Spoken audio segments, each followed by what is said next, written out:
Je porte la voix de ces personnes-là aussi à travers Internet qui nous insultent, qui nous traitent de moutons. Parce que tout simplement, on a accepté votre invitation, Monsieur le Président. On est venu dialoguer et derrière, on se fait insulter.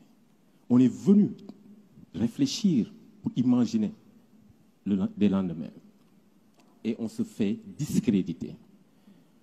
Je vais vous dire pourquoi.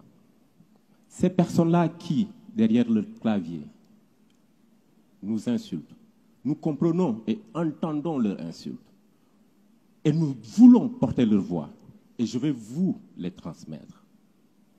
C'est de la colère, c'est de la tristesse et c'est beaucoup de mécontentement. L'Afrique et la France ont eu un passé commun. Et ce passé est toujours présent, lourd à porter pour nous. Nos grands-parents nous ont raconté l'histoire de la colonisation. Elle est d'hier, elle n'est pas encore ensevelie. Nos parents nous ont raconté la France-Afrique et ce qu'a été cette France-Afrique. Mais Monsieur le Président, nous, mes sœurs et frères africains, sommes en train de vivre, de subir et de supporter cette relation France-Afrique. C'est cela que j'ai envie de vous transmettre et de vous dire. Nous sommes ici pour discuter, dialoguer, réfléchir sur les futurs souhaitables. Il ne serait pas possible de le réaliser, ce futur, tant que le passé n'a pas été pensé. Pensé, P-A-L. Pensé, reconnu. Il serait une chimère que de vouloir un futur avec les plaies du passé. Monsieur le Président, ce passé est lourd et continue à peser sur nous. Je vais vous inviter maintenant. Vous pouvez remettre votre costume de président. Je vous invite ici et maintenant à un rendez-vous historique. Je vous invite à prendre ici et maintenant des engagements forts, des décisions fortes pour reconnaître et accepter de demander pardon au continent africain.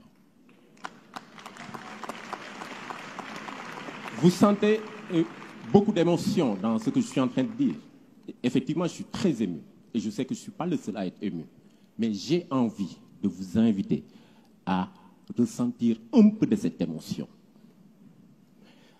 Après cela, Monsieur le Président, je vous inviterai à cesser de coopérer et de collaborer avec ces présidents dictateurs en Afrique.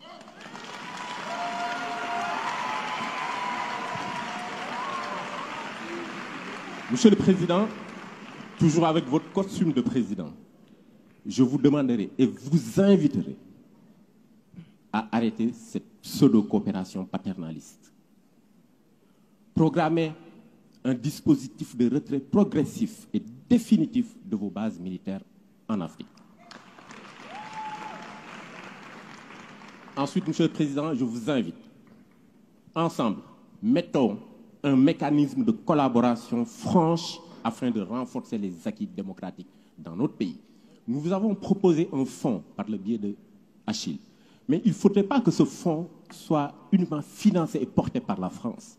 Nous avons des Africains qui défendent la démocratie et qui sont des philanthropes. Et nous les invitons, moi, à travers ma voix, la voix de mes amis, Mo Ibrahim, Jay Naidou, Tony Emelunu et tant d'autres, rejoignez-nous, travaillons ensemble, finançons et portons le changement.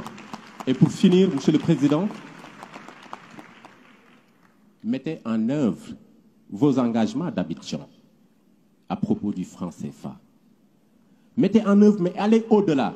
Prenez la décision historique de refuser à partir de maintenant la garde de la réserve des fonds du franc CFA ici en France.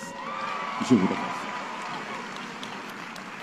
Je termine, Monsieur le Président, en vous disant que si nous devons construire ensemble, il nous faut penser le passé. Il nous faut faire tomber les symboles et il nous faut changer et modifier les postures. Je vous remercie.